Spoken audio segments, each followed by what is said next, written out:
day to you, Richard James. Hello. How are you?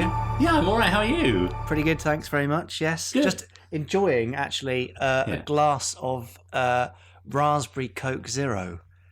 I didn't know there was such a thing. Yeah, look. Hang on. Raspberry Coke Zero. There it is. Yeah.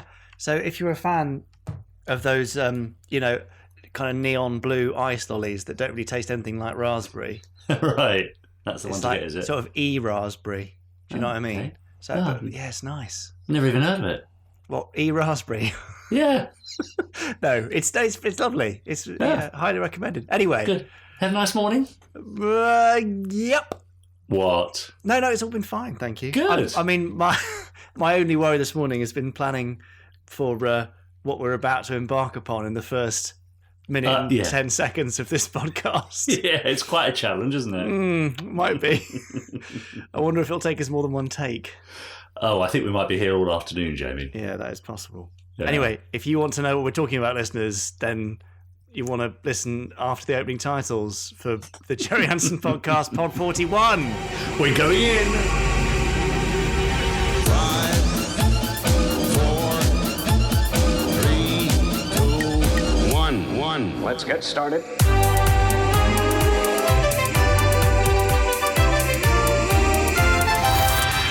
Let's go.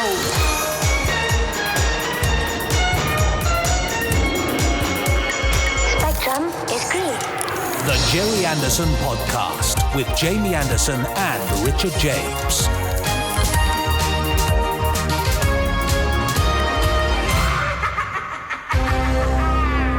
Greeting most and welcome to the Gerry Andy Bold audio pod with Dickie Jiminy's and Jiminy Andy Bold. Oh, folly. Heartwarming appreciation to all our listening folk, all sitted close round the computy block or mumbly phone. Deep joy. For listening folk not of the know-how, Mr. Andy Bold visualised picture shows for your eyeBold, which included the legendary Thunderbold, Cappy Sublet, FlexiBold XL5, Terry Horns, Moonbasey Bang Bang 1999, Space Polly Rozzers. the Secret Survey and all manner of entrenchment. Jiminy will now explain with our scribbles for today's audio plot. Well, soon after now, we'll be diving into the Gospel Fab, Our folly. proceeding henceforth to Andy Bold Newsy News. And we will be having some interweb wordings and twitterings from our listening folks. Yes, E-strings and twitty plops aplenty. Upon complete most, we'll be receiving the musy thoughts and chattertons of our interviewee of the day. And final old, our audio plot will terminose with the Scrabbly Scramble box from Chris Daynode. Oh, deep joy. Deep joy. And remember, there's spick-spack newfangled Gerry Andy Bold creations being productified in 2 shakes at this present time. Wow! Oh, we did it! Yes! That's not bad. It wasn't too bad, was it? It was quite What a stressful, team. though. Yeah. Now, Great. people are going to be wondering what the hell's going on, Richard. Well, if they're still listening, yes. They've all been staring at their devices going, is there something wrong with my headphones here? What's going on? Yeah. Well, that was a tribute to the Secret Service and to a bit of ummanies written by Jack Knoll, who wrote in with that entire script. Yes. Thanks, Jack. Yeah, but we did it, Jack. So there you go. Yeah. Thanks very much for that. And now, can I just formally request that listeners don't send in any more ummanies? Yeah. We're done with ummanies for this Really? 5th anniversary year of the Secret Service, but thank you so much, and we hope you enjoyed that. We haven't said who we are or anything. No, or what we're doing here or anything. Brilliant. Well, anyone who's new is going to be terribly confused. Yes, exactly. You're Richard James. Yes, and you're still Jamie Anderson. That's it. And this is the Gerry Anderson podcast where we talk about Gerry Anderson stuff for a bit Yeah, and things. that's right. Exactly. Yeah, that's There you it for go. the next hour and a half or so. We've got part 2 of our interview your interview with Dirk Maggs coming up a little later on. That's true. Very interesting to see lots of comments on Twitter about his interview and the, sort of Yes. the audio side of things, the Yes. aural experiences of watching Gerry Anderson shows. Or the sound of Supermarionation, as I've been Yeah. putting it, which I thought That's nice. sounded quite good, even if it That's wasn't very good. Is more of that in the second half of the interview? Yeah, a little bit more. Do you know what? In this week's part 2 of the Dirk Maggs interview, it's rather exciting because Dirk reveals a couple of things that I had no idea about. Oh. And we Okay. talk about, for the very first time, a previously unspoken about, a hitherto unspoken about Gerry Anderson production Really? called Ape Man. Ape Man. Yes, which I don't think has been written about anywhere. It may be in the biography, like a vague mention or something, but Dirk lets us in on a few things. He also lets us in on the fact that he wrote a couple of scripts for an unmade Gerry Anderson production and some other things too. It's possibly one of the most exclusive, packed podcasts we've ever done. Well, I mean, that's amazing. Well, we should just stop after this one, really, shouldn't we? Probably, yes. It's not going to get any better, is it? We'll just be recycling the same old tact. Well, I don't know.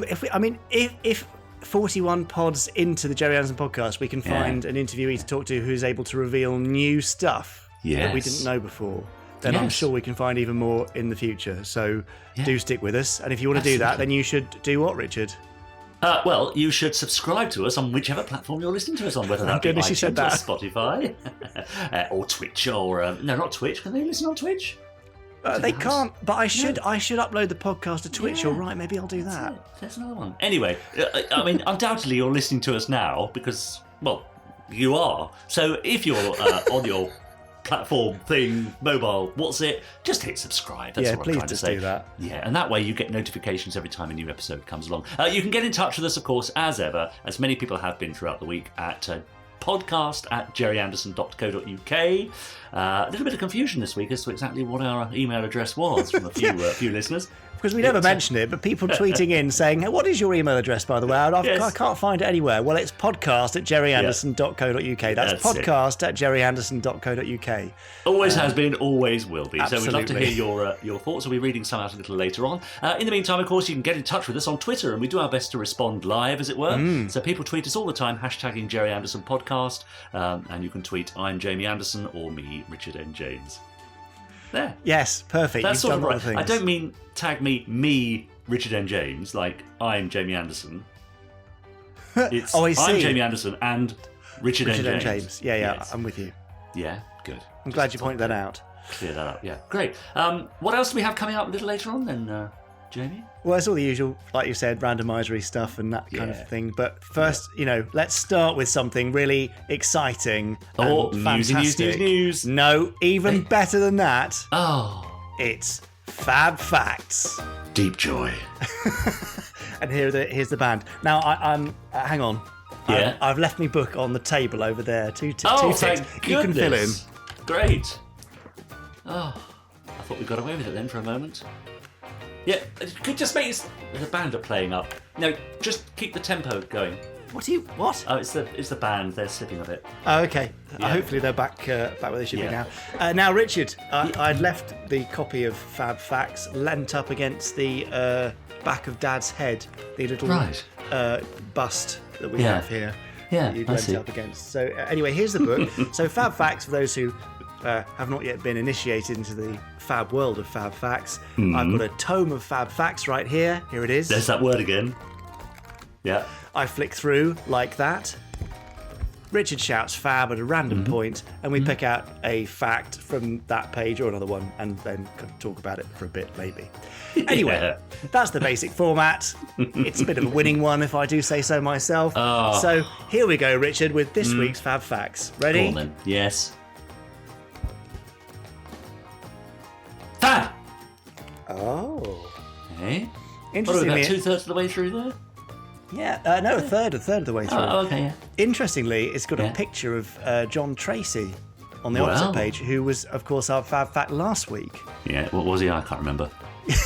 About him being stuck on Thunderbird 5 because Dad didn't like it. I wasn't listening. Okay, let's find an interesting one here. When you're ready. Here we go. Oh.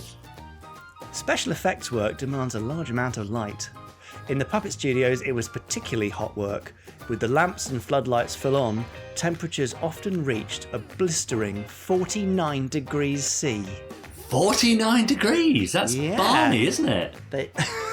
I mean, it's both balmy and balmy, I'd say. That's mad. There you go. Things have changed, you see. They don't really use those hot lights anymore. I've done a bit of TV work, in the sort of fairly recent past, not for a while. But the old days of being on a hot studio floor really have gone, because I think they're using very different sorts of lights these days, and even on stage as well. The classic thing was that it was always hot under the stage lights, but again, it's all LEDs and things these days that don't emit any heat at all, really. Yeah, certainly much less. But I suppose you want a light to be efficient, and if it's throwing out heat, then that's not maximum efficiency thrown towards light. But it's always interesting, actually, when people meet original Thunderbirds and Captain Scarlet puppets in particular, because they always have a darker tone of paint on the faces and the hands than you would imagine. Yes. And that's partly because when they were being filmed, they were so flooded with light that it kind of bleached the colour out. So if you have a puppet with a kind of Caucasian skin tone, for example, when it's under those lights, it looks kind of ghostly white. So they always had to paint them a few shades darker to get a kind of realistic skin tone on the screen. Yeah. Well, likewise, real actors as well. I think back in the early days of Hollywood, I think the makeup was quite extreme. Yeah. For that very same reason. Exactly. Well, I used to enjoy on Space Precinct when we were Speaking of extreme makeup. Yeah, well, yes, there is that. But when we were filming at Pinewood, I used to love the jargon that the lighting guys used to use about barn doors and pups and opening up that blonde and just bring that redhead down a bit. At least I think they were talking about the lights. Way! It's the cast. Yeah, honestly, it's like a different language. It is. Well, each department's got their own funny language, haven't they, really? Yes. All sorts of stuff. So yeah, exactly. There we go. Well, on that bombshell, I wish that was a lighting term. I don't think it is. Can you think of a relative term for lighting? No. Okay. Super Trooper? On that Super Trooper? No. That's the end of this week's Fab Facts! Oh, you said it after me, but you're going to edit it so that we're both the same, are you? Well, on my end, it was bang on, you see, because I sort of hesitated that extra bit for the delay. Yeah. Now, while we're on the subject, I just need to take a little selfie. Bear with me, listeners, because I'm going to post this onto our Facebook page. How's that? Just to say that we're recording the podcast for today. And we'll be talking about that in a little while, I suppose, won't we? We will be. We will absolutely be doing that. Anyway, there you go. And if you want to tweet about Fab Facts this week, do use the hashtag FabFacts on Twitter. Yeah, now I have been receiving lots of tweets this week, as have you, Jamie. Lots of people have been hashtagging us, hashtag Gerry Anderson podcast. Like Jeff Owen, for example, who got in touch to say, loving the Century 21 Tech Talks. Perfect for geeky fans like me. Let's hope the videos don't fall into the wrong hands, like The Hood. Now, what are the Tech Talks, Jamie? What are you talking about there? Well, we're going to talk about them in the news section, but there's some lovely little videos talking about the vehicles of the 21st century introduced and presented by Brains. Yeah, last week we were talking about Gerry's least liked Thunderbird puppet, I think, weren't we? We were, John, yes. That's right. And Megan tweeted us to say, I knew this week's Fab Fact, and in answer to Richard's question about least liked Anderson characters, need I remind you, Joe 90 anyone? Winky face. That's well, Megan, there are others who feel similarly to you. Yeah. Perhaps we should form a support group or something. Yes. And finally, just for now, Keith got in touch after listening to last week's Pod 40 with the first part of the interview with Dirk Maggs, saying, just listen to Jamie's interview with Dirk Maggs. What a hoopy frood. His enthusiasm and love of Gerry's work pours out during the chat, and his observations from a producer's perspective were really interesting. Looking forward to his next interview when you get to it. A++. Ooh, A++, That's a very good rating, I'd say. Going top of the class. Well done. So yes, get in touch with us on Twitter. We love to hear your thoughts and remarks, and we respond whenever we can, and we often get into quite interesting discussions about stuff. Yeah, nice. And sometimes very uninteresting discussions too. So you've got a 50-50 chance, basically. That's true. Just bear that in mind when tweeting. Exactly, that's right. Richard, shall we move on to the latest in the worlds of Gerry Anderson with some Gerry Anderson news? Okay. News. Then let's do it.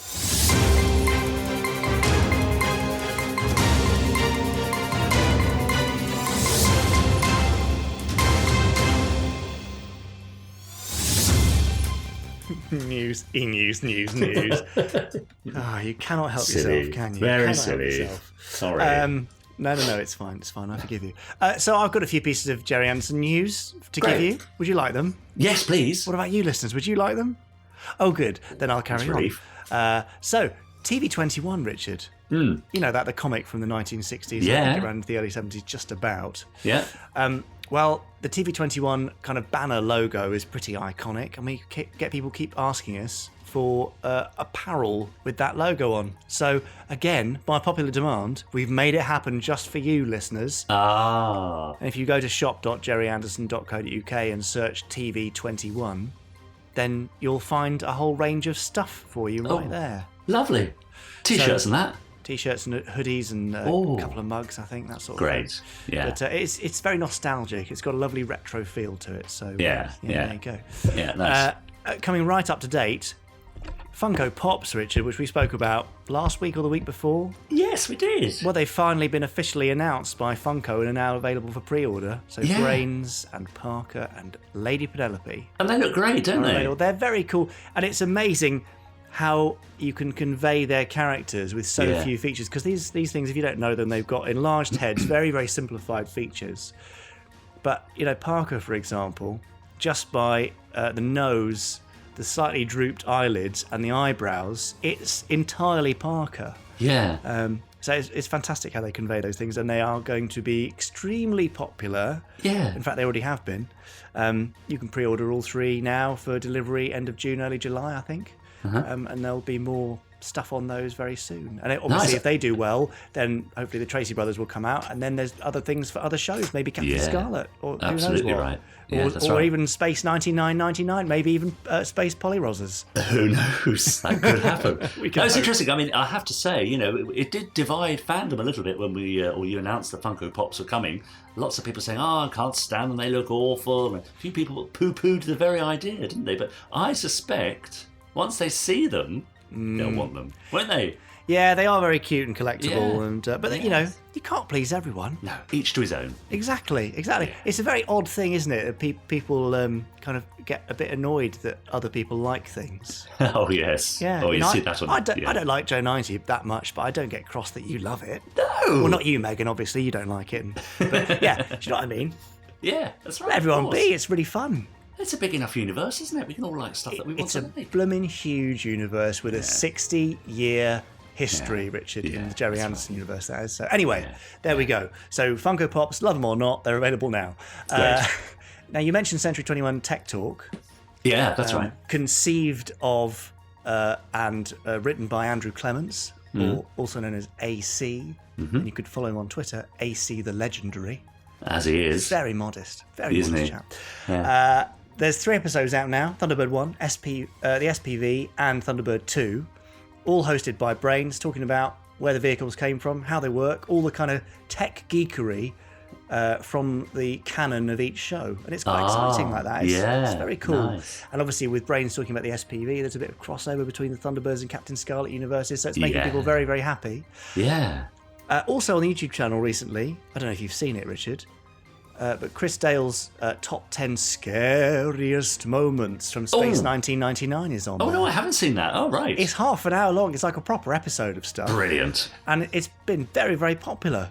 Viewed many, many thousands of times, and lots of comments and stuff. So go and check that out. In fact, it's probably best, if you haven't already, you go over to the Gerry Anderson YouTube channel and subscribe. YouTube.com/Gerry Anderson TV. Subscribe there. Hit the little bell icon to get notified when we release new content. There's new stuff all the time. And it's full of goodies there, so go and check it out. Yeah, nice. That sounds brilliant. What with it's very current with Space 1999 showing on Forces TV at the moment. Well, exactly. It was the perfect time to release said video, and lots of people are watching it on Forces as well. And finally, for a nice way to interact with us, many of you listeners are already a member of this group, that we have opened up a Gerry Anderson podcast listeners group on Facebook, and you can find it by... Well, you can go to the Gerry Anderson official Facebook page and go down the left-hand side and click groups, and on there you'll see it, and you just have to answer a couple of questions to get into the group. Or you can just search probably Gerry Anderson podcast listeners on the Facebook search and find us that way. Yeah. And a lot of very lively posting and discussion going on there, isn't there, Richard? Yes, I know, absolutely. I mean, I have taken a note of a few things. First of all, you're right. You do have to answer some questions to get in. So do answer those questions. And I personally will let you into the group.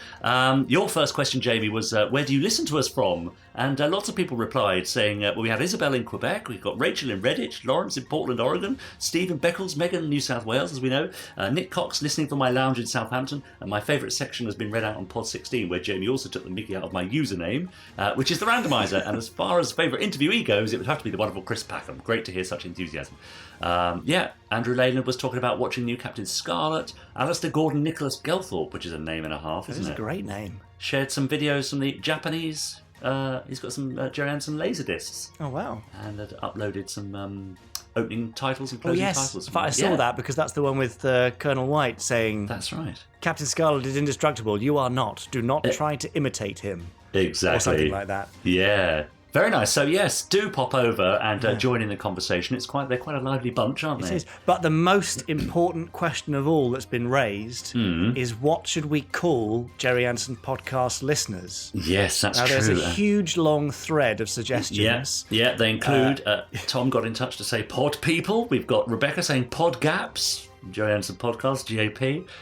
We've got Michael suggesting the Pandersons, Lee, the Podsterons, which is quite... Podsterons. Yeah, we've got Martin saying the Andapods, Alex, the Podonauts. Are we getting close, Jamie? What do you think? Well, I did notice that a young, rather handsome chap called Richard James had posted on there. He posted a suggestion of Podleys. Yeah, well, of course I would. That's a Space Precinct reference, isn't it, to Captain Podley, in case you didn't know and hadn't seen Space Precinct. And if you haven't, what are you doing? Go and buy the box set and watch the whole thing right now. Yeah. But for me, right now, it's between Podleys and Podsterons. Right. Do we need a poll? I think we should run a poll. So we're going to run a poll on the Facebook group. Do join in and vote. And if you're not a member of that group already, then go and have your say. Great. And we promise to quickly and efficiently enact your decision on this referendum. Oh, everyone's fed up of it. We can have a laugh about it, can't we? But we won't say specifically what I'm referencing. But yes, we'd love to, give you wonderful listeners a special name. Yes. And then maybe there'll be a T-shirt or something. Yes. To say I'm a Podley. Absolutely. Proud to be a Podley. Absolutely. Yeah. Yes, or proud to be a Podsteron. Yes. Great. Anyway, there we go. That's very good. So join us there, give us a vote, let us know what you want to be called. And that now is the end of the Gerry Anderson news. Proud to be a Podley. Proud to be a Podley. How's that? I was wondering what you were going to squeeze in there. Gotta make it topical. And, well, you did a very good job as well, Richard James. Now, Thank listen, you. You say that's the end of the news, and I suppose you're right in a way, but I have got a little extra something here from Ian Jacklin that he posted. I love it when you bring me something extra. Yeah, he often gets in touch with us, and this is about the event at Mersey. Absolutely, Mersey. We always struggle over this. But Ian very kindly posted a link to an ITV report, I think it was. It said the Thunderbirds mania took over Mersey Island this weekend as hundreds of sci-fi fans got up close to some of the cult show's original puppets. The event was fundraising for the West Mersey RNLI and to celebrate 50 years of the TV classic, and gave fans the chance to chat to some of the makers of the now iconic puppets. Sounds good. Yes. So were you there? Anyone out there? Did you go? Well, I wasn't there. No, I wasn't talking to you. Yeah, we weren't invited, Richard, were we? No, why would we be invited? I don't know. We could have done a Gerry Anderson podcast live from Mersey, couldn't we? Yeah, next time. Next time. Yeah, do feel free to invite us. podcast@gerryanderson.co.uk. But yes, do let us know if you were there. We'd love to hear if you went along and who you spoke to and what you saw. And if you took any pictures, that would be great. You could send them in. We could show them on the next Fab Live, perhaps. Which takes place on the 1st of April. Indeed it does. And I already have an interesting thing for Fab Live. Gary Hodgkinson got in touch with me via Facebook, who I know well and have met a few times. And he found the rarest of things, not just an Officer Orin toy, but an Officer Orin toy with the body of Captain Podley and the head of Officer Orin. Gosh. In card, unopened. Wow. I know. A factory reject. Yes. So he sent me some pictures, and we'll be showing them on Fab Live, which is our pretty much monthly Facebook Live and Twitch and YouTube broadcast on the 1st of April. Yes, and it's already, there's an event live on the Facebook page and a kind of event live stream thumbnail thing on the YouTube channel, so go and look there. He's just making it up now. No, I've done them. You can go and click set reminder and then Great. it kind of alerts you. Anyway, yeah, that'll be fun. Enough of that. We sort of done an interesting segue from news to listener emails, Richard. Oh, yes, we Haven't have. we? That's true. Yeah. That's kind of perfect. So what should we do now? Well, we might as well carry on with some listener emails, I mightn't think we? that's a great idea. Yeah. Now, you've got one, first of all, I think, haven't you? From Robert. Robert. Is that right? Yes, from Robert. Great. Robert says, "Hi guys." Hello, Robert. I don't know if you said it like that, but that's how I'm saying it. I've listened to the podcast intro and outro for every podcast. Just the intro and outro. I haven't listened to any of the sandwich stuff, so he won't get his answer if he's not listening to the middle bit. Ah!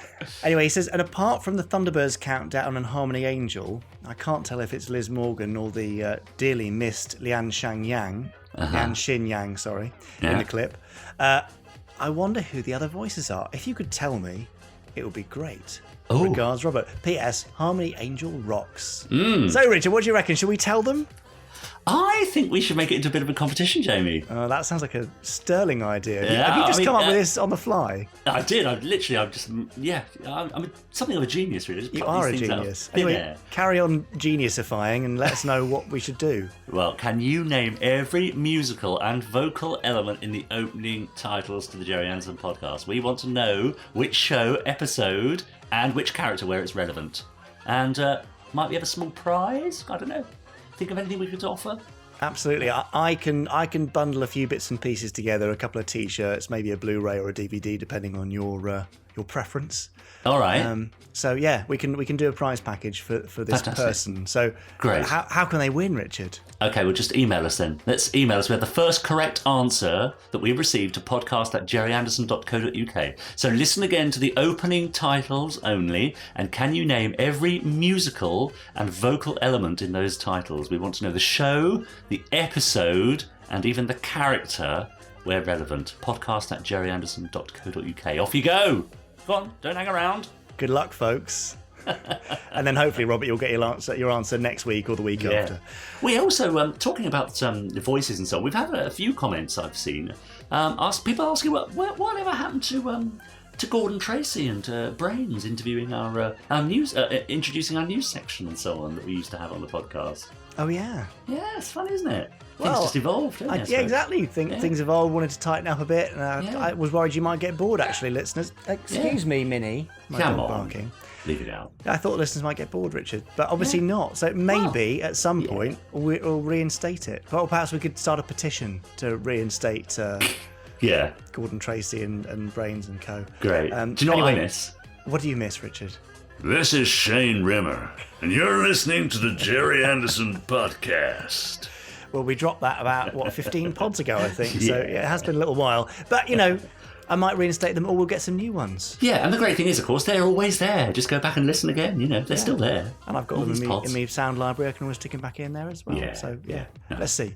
Anyway, you've got one more email for today, Richard. Who's it from? Yes, now Phil Steer has sent us a book extract. He says, "Hi, Jamie and Richard."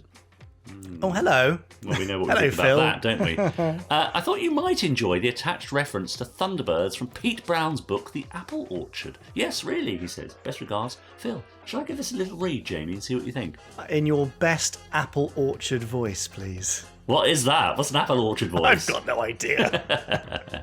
Unlike the Bath and West, it says here in the book, there's no public element at Fruit Focus, but the variety of stalls is no less daunting. So before I do anything else, I head for the big machines to get my head straight. The first new range of tractors on show here, from John Deere's latest 5G series, are much smaller and more delicate than the Titans of the Bath and West, but the array of spindly bits, tanks, hoses and hydraulic limbs is more diverse than any other I've yet seen.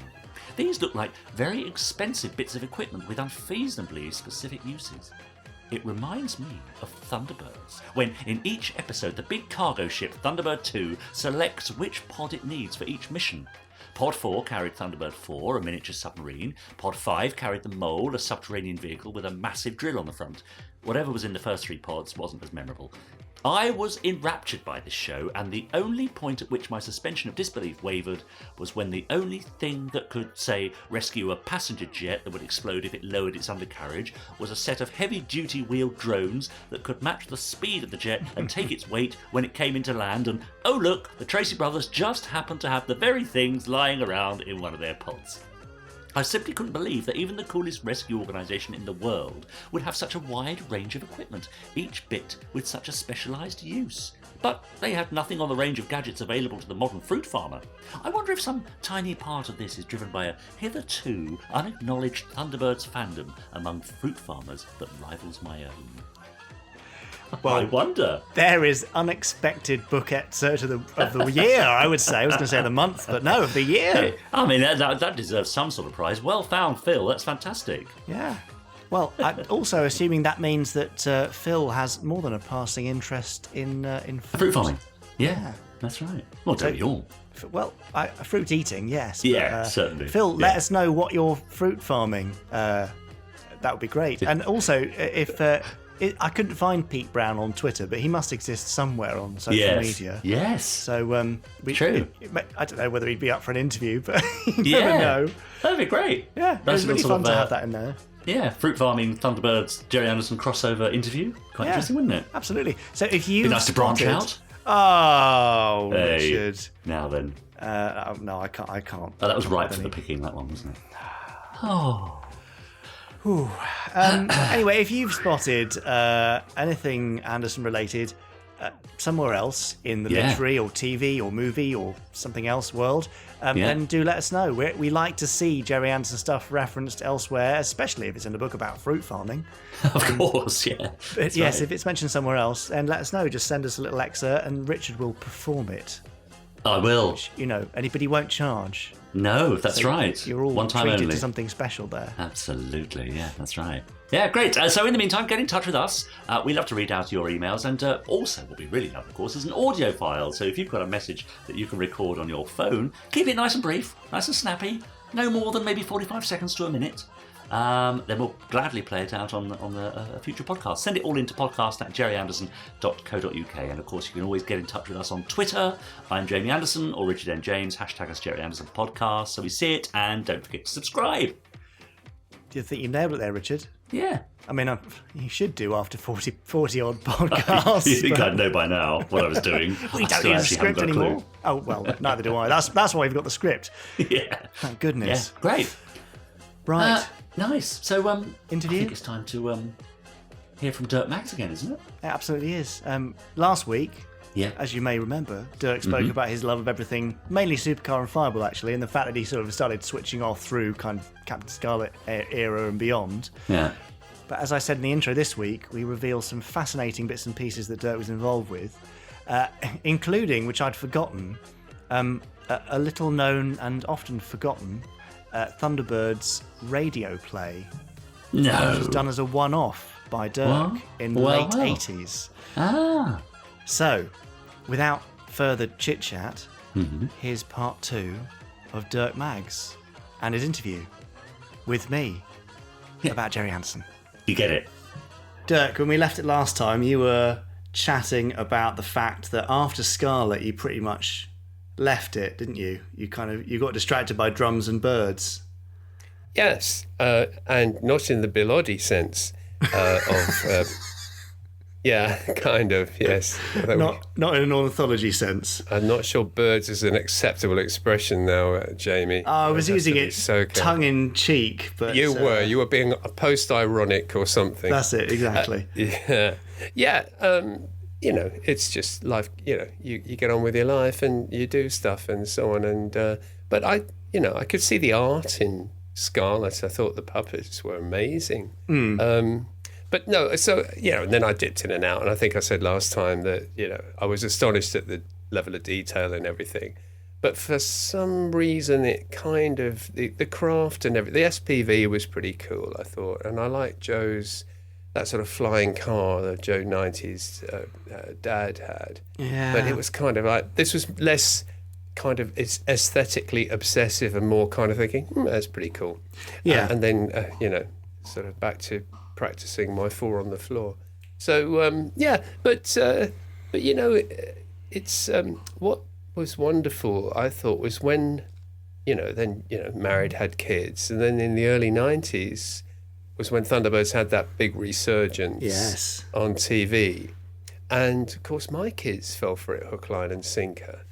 So the magic was still there. And it was interesting at, 35 years later, it was all still to play for as far as kids were concerned. And even though, we were in the age of LEDs, so sort of brightly lit lamps, in housings on dashboards were a thing of the past. So it's slightly dated in the way the design of the craft cockpits. It still worked for them. They just accepted it, and it was an interesting lesson in how much kids just will fall into a well-told story.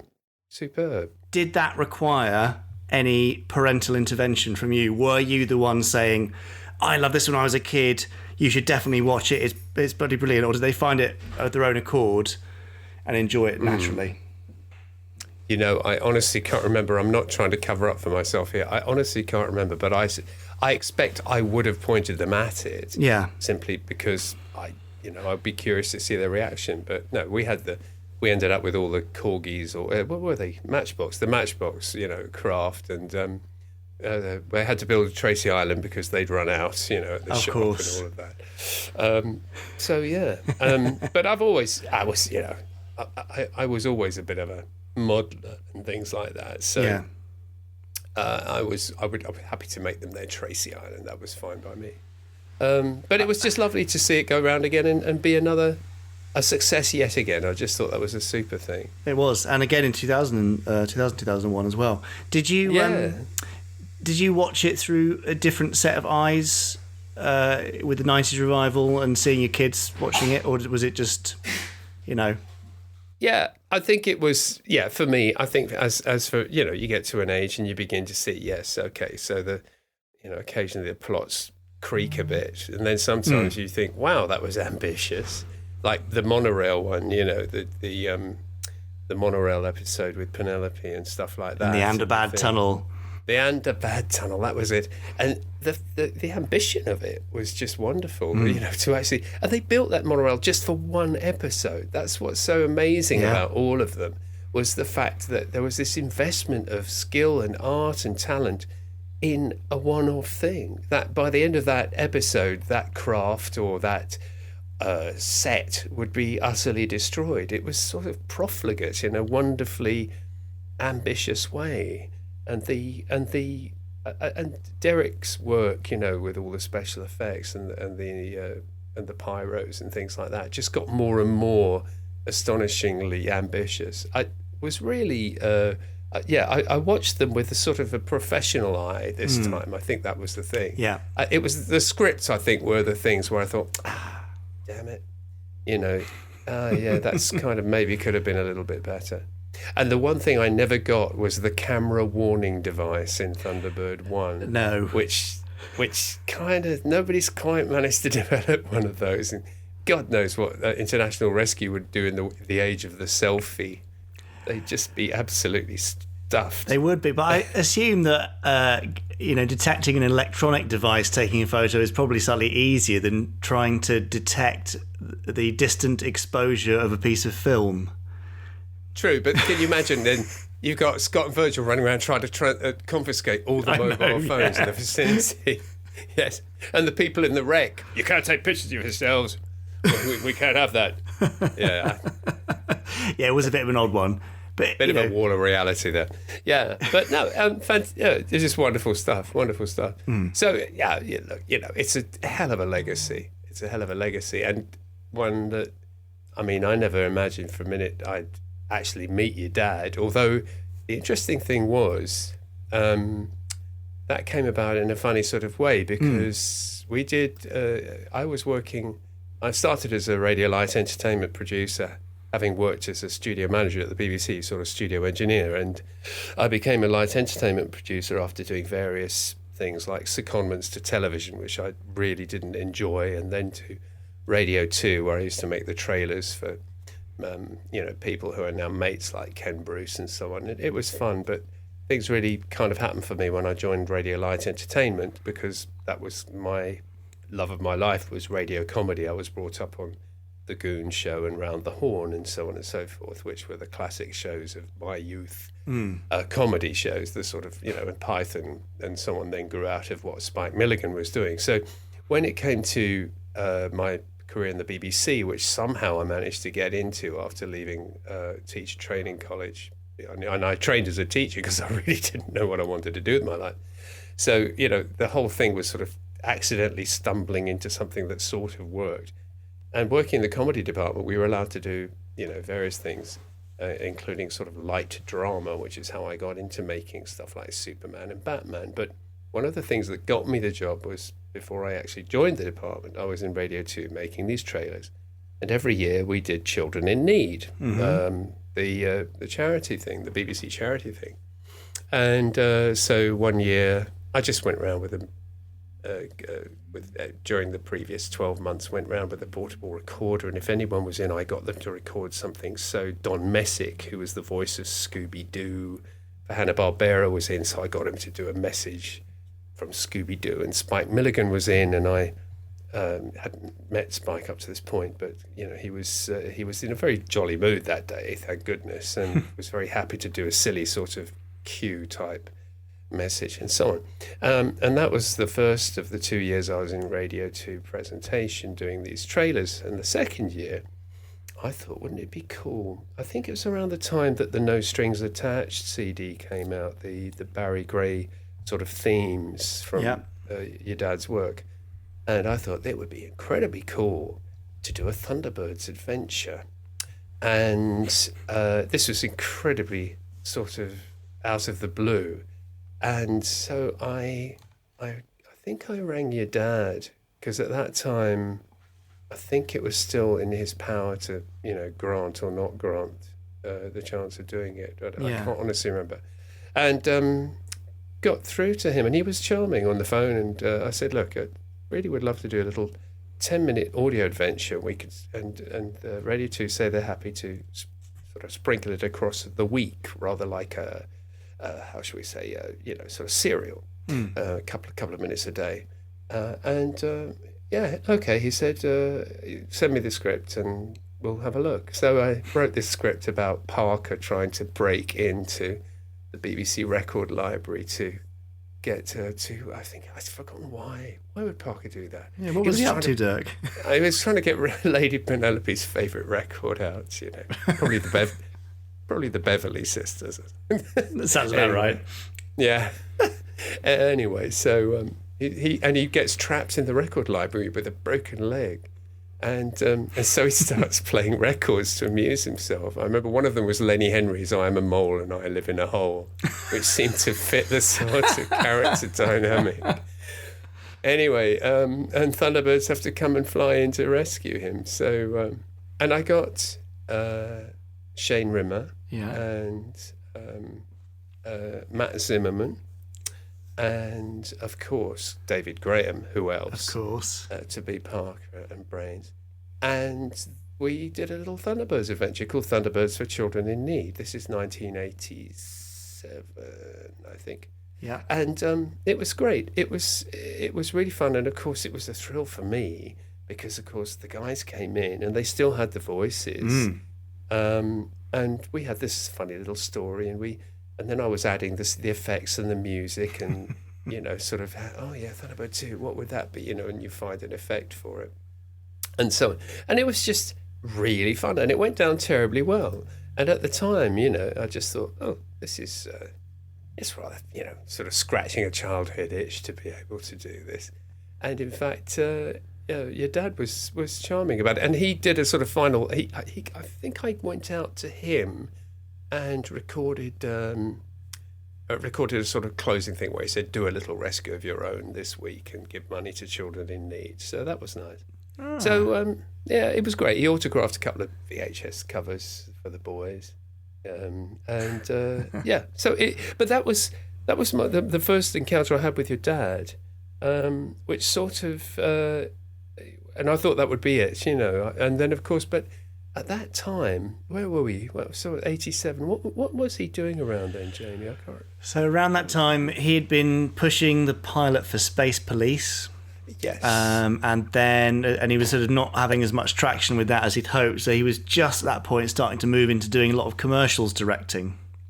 And it's funny that you mentioned that Children in Need thing, because I couldn't remember how you guys had met, and now you mention it, I have in the back of my mind just an awareness that we must have had an audio cassette of that piece that you made around the house, because I would have sent it for permission. Yeah, because I remembered moments of it, listening to moments of it as a kid. So there you go. I know what a great thing. I just never realised it, Dirk. So I loved learning that.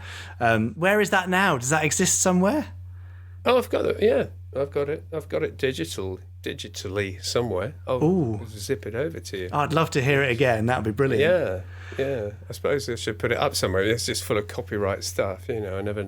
I'm always a bit careful about that. But we can be a bit less careful. Maybe we could put it up. Accidentally, yes. Let me see what I can do. Happy to. I'd love to hear it again. Yeah. So did you meet me in 1987, a little babber, Jamie, or was I hidden away somewhere? No.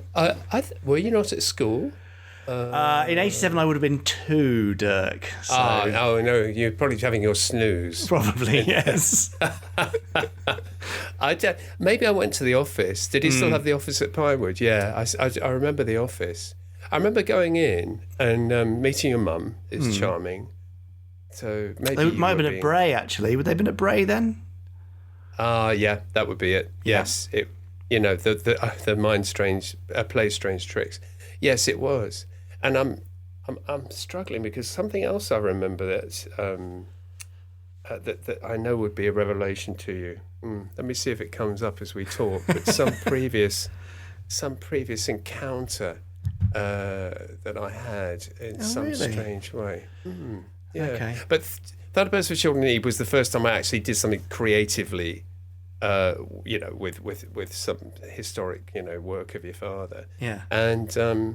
And it was great, but I did sort of walk away and think, that's done now.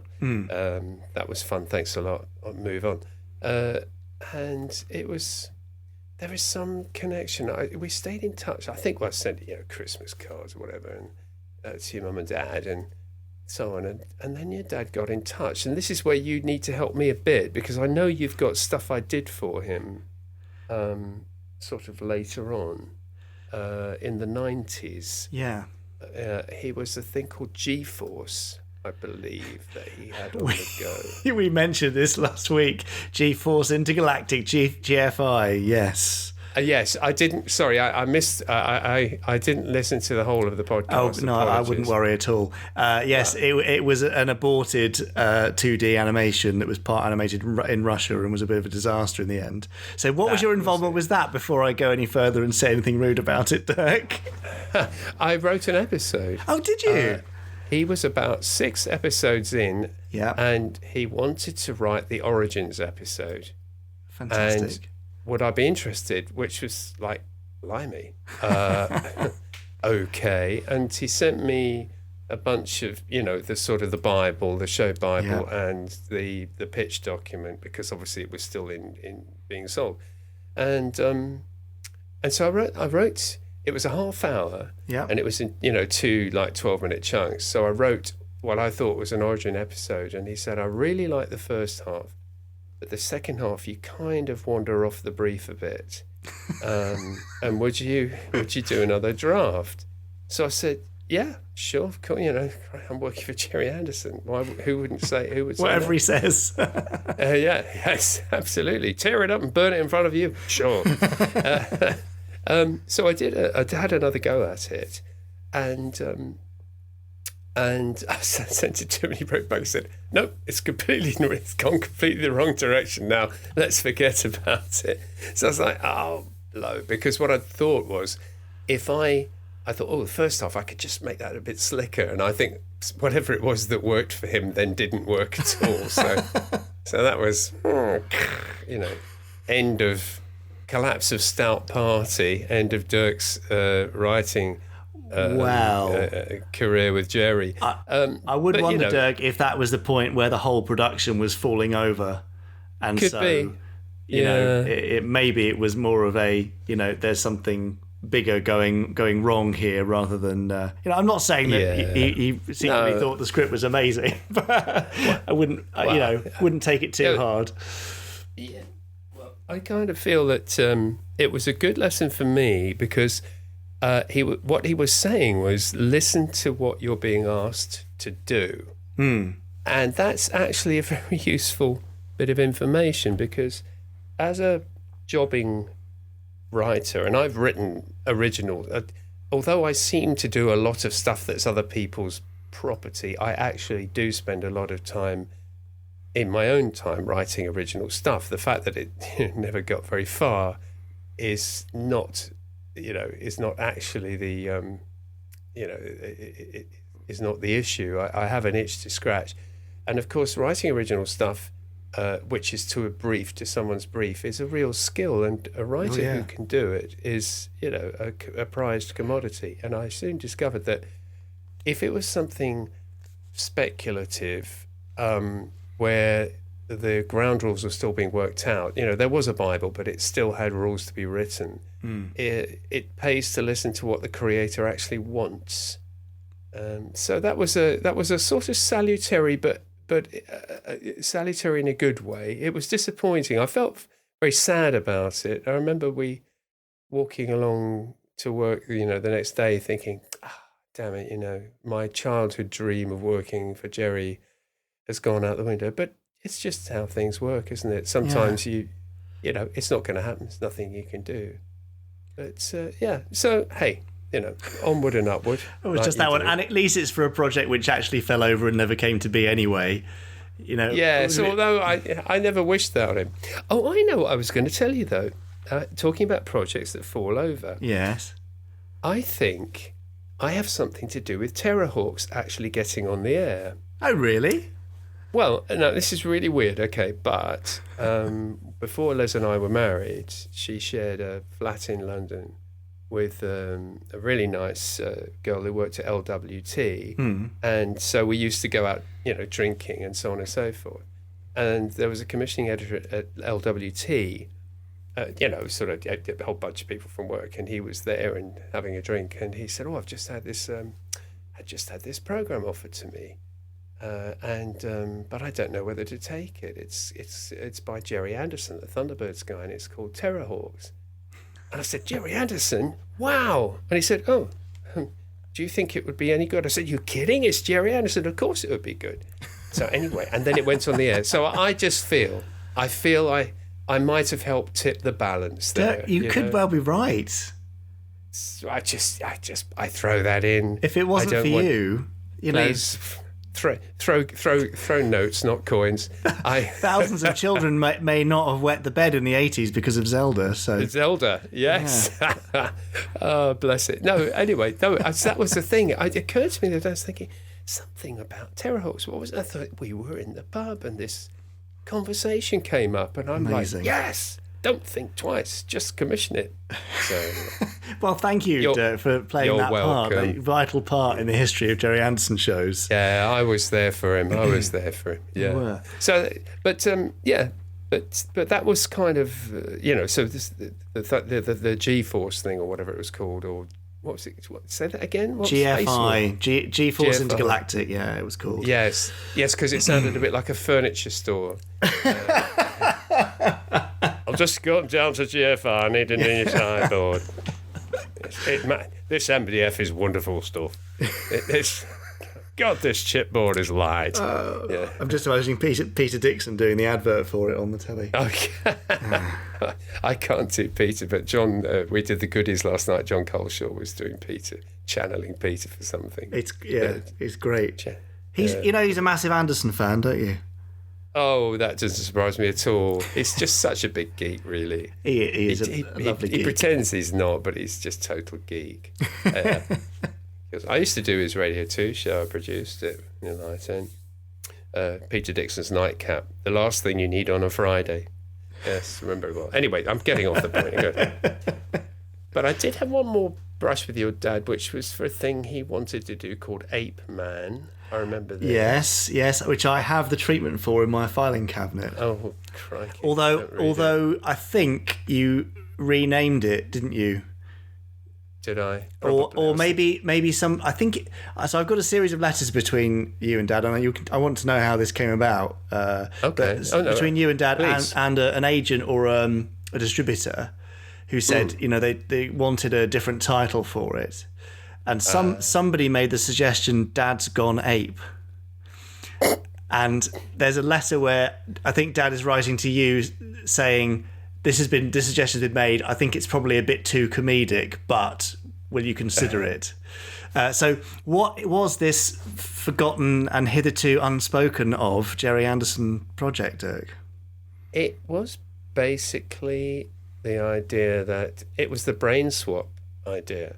Yeah. That a scientist swaps his brain with a gorilla and ends up with Boris Johnson. No.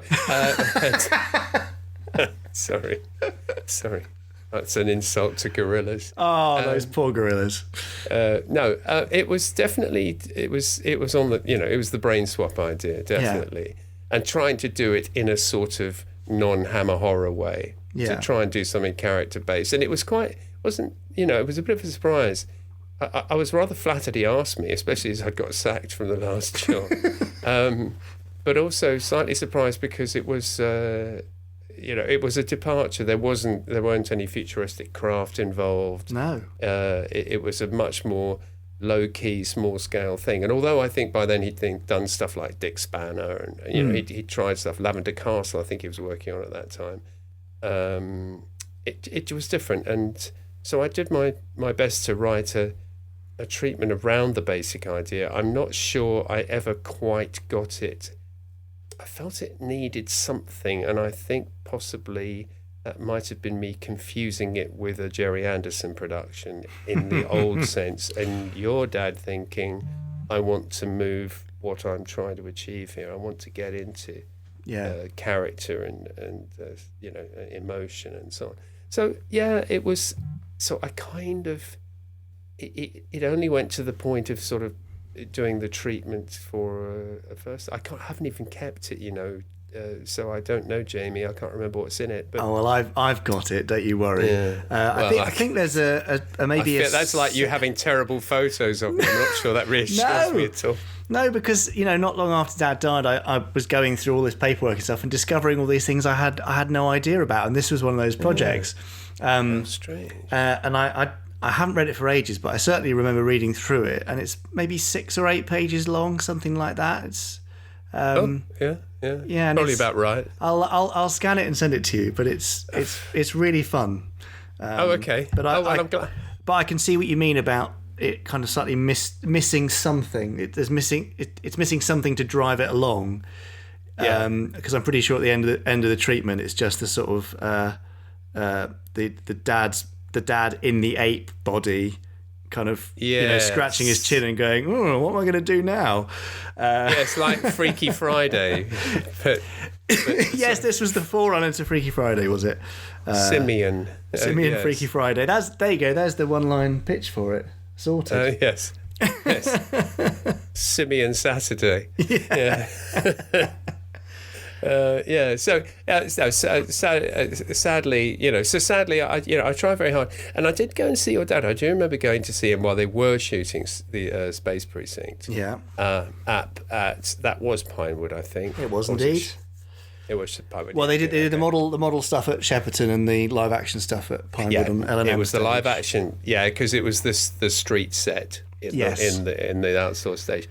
And I do remember it very well because it was really nice, and I think your mum was there and saw him and her and said hello. And then what happened? Walked through and we were chatting about it and walked out the back, and there was a Dalek disassembled outside the back of the soundstage in very, very excellent condition, and I think it was a movie Dalek as well. Was it a red one? Yeah. So that's Ruby. The movie Dalek, probably owned by Richard Gregory, who was heading up the animatronics and stuff. I don't know why he would have brought it in, but yes, that must be. Maybe somebody, I think, I seem vaguely to somebody like your dad saying, oh, we've just had a birthday or something. Maybe it was done as a gag for somebody. But anyway, it took me something. It was a bit of a culture clash, I bet. Seeing that. So kind of that was it. But I do remember coming up to the house, the house where you had the geese in the back garden and the stingray window in the downstairs loo. Gosh, am I going into too much detail? Not at all. I love these insights from people because it's weird, but having a stained glass stingray window in your downstairs loo was normal to me as a kid, but I guess to people visiting the house, they go, okay, that's a bit weird, but fair enough. I thought it was simply wonderful. It's beautiful. Still there now, even though we left the house in 96, 97. The current occupants tell me it's still there. So Really? Yeah. Oh, bless. Well, I think it's great. I would have thought added to the value of the house, frankly. Probably a couple of quid, yeah. Yeah, so, I remember that, but it's like, it's not a... that was kind of it, really, sadly. Stayed in touch, Christmas cards and all of that, but it fizzled at that point. He probably decided I was more of a Jonah than I don't know, whatever the opposite of a Jonah is. It didn't quite work. Well, there's plenty of people that he dealt with over the years whose material he didn't keep. So I think there's something there which suggests at least a positive attitude. But it's true, there's also another thing I found in the filing cabinet, which I'm pretty sure has got your name on the front of it. Apes from Space. Oh, yes.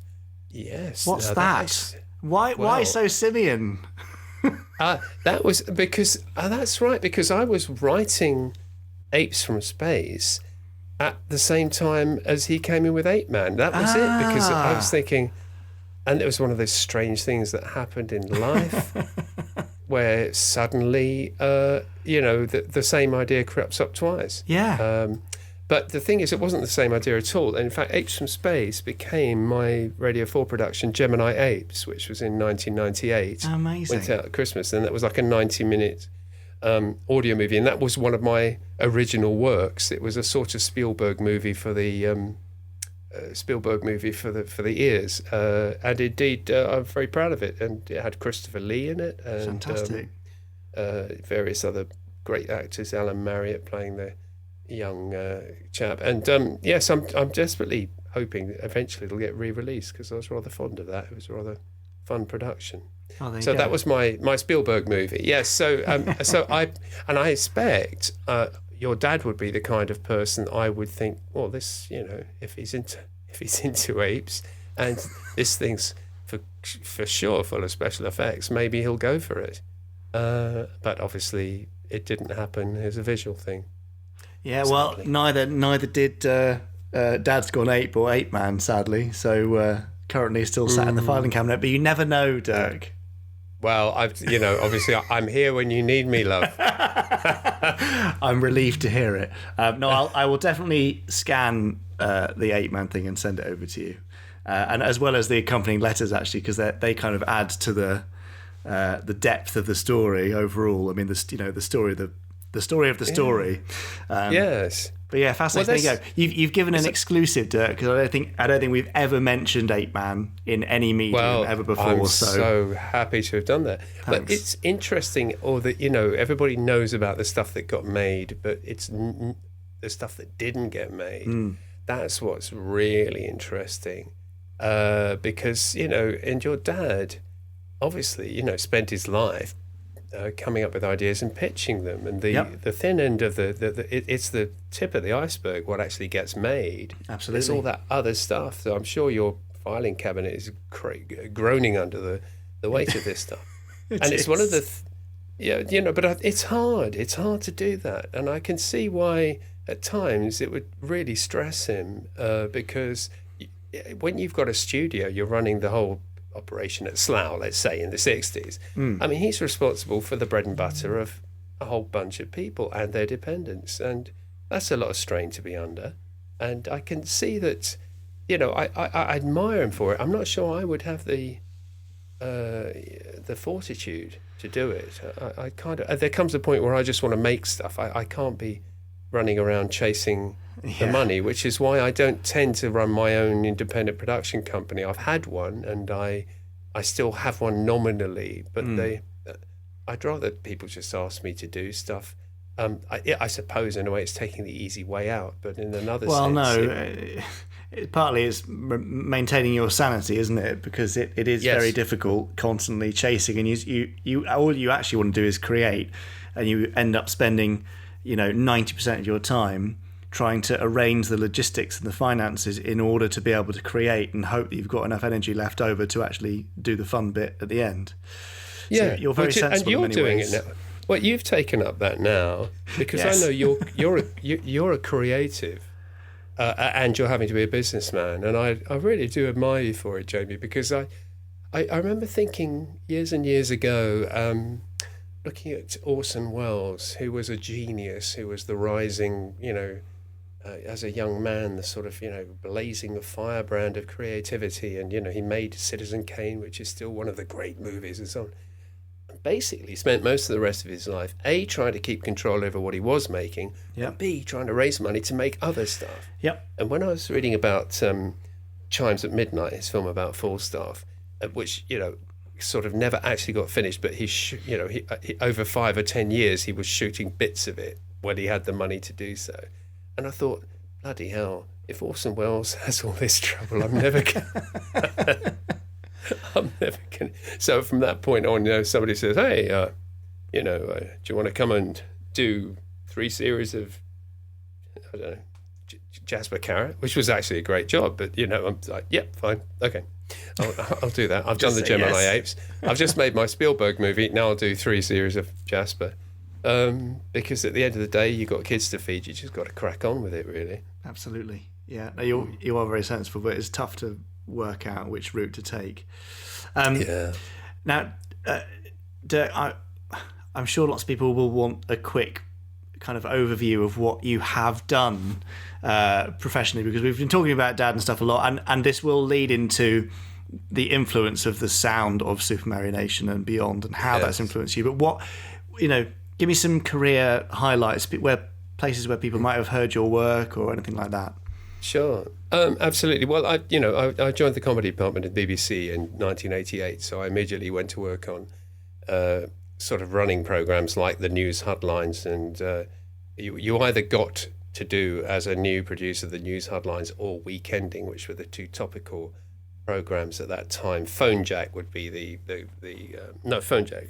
Yes, if you're looking at topical programs of the present day, but it was where all new writers cut their teeth and new producers, and so I worked on news headlines with Roy Hudden, June Whitfield, and Chris Emmett, who all 3 of whom became huge friends over the years. And in fact, I was just talking last night to Joanna Lumley, because she was in a thing, and In your Goodies thing, yeah. in the Goodies thing, and of course we were both at June's funeral just over Christmas, and lovely June, who was just the nicest, sweetest person, had anyone who sent her a Christmas card this year, she rang up, which didn't happen every year, and we were just saying how lovely it was, and also how interesting that kind of almost like she had a premonition, was reaching out to everybody. But anyway, I digress. So headlines I did for 2 years, but I also did, because I love old comedy, I love gag-based comedy, which is why I ended up doing the Goodies and what have you.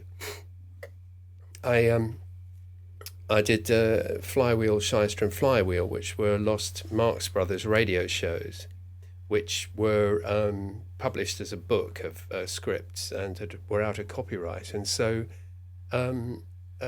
I thought, that would make a really nice sort of recreated radio thing.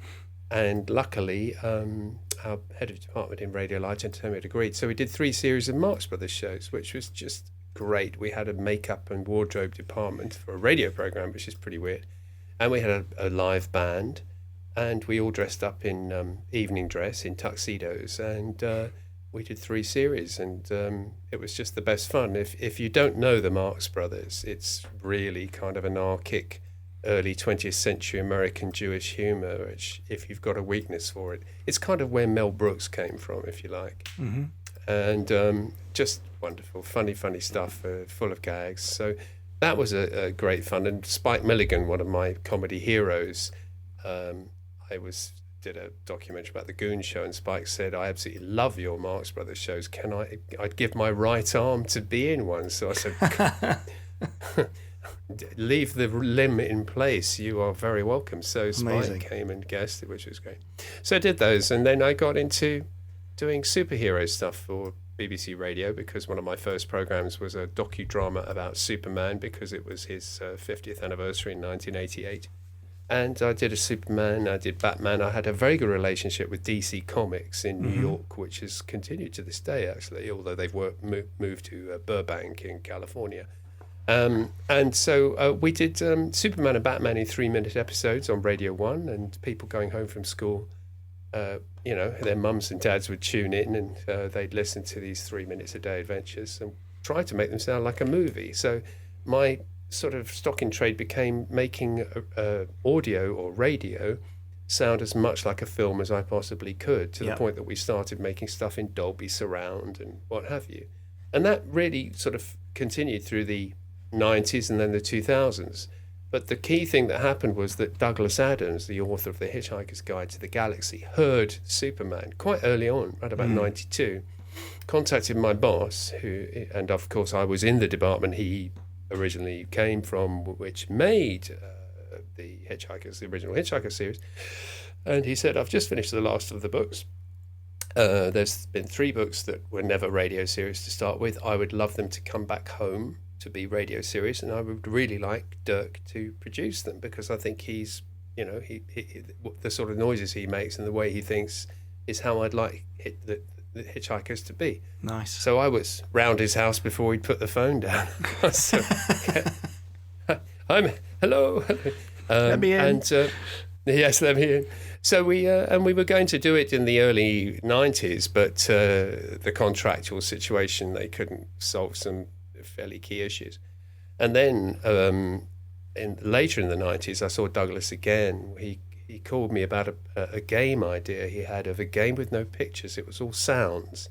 You were guided by sound, which is kind of a nice idea, but then I'm not sure it would have really worked. So at the end of the conversation, we started talking about Hitchhikers again. I said, look, I'm still up for it. And he said, well, nothing's happened with a film. Why don't we go back to the radio idea? So I'll send you all my notes and everything, which he did.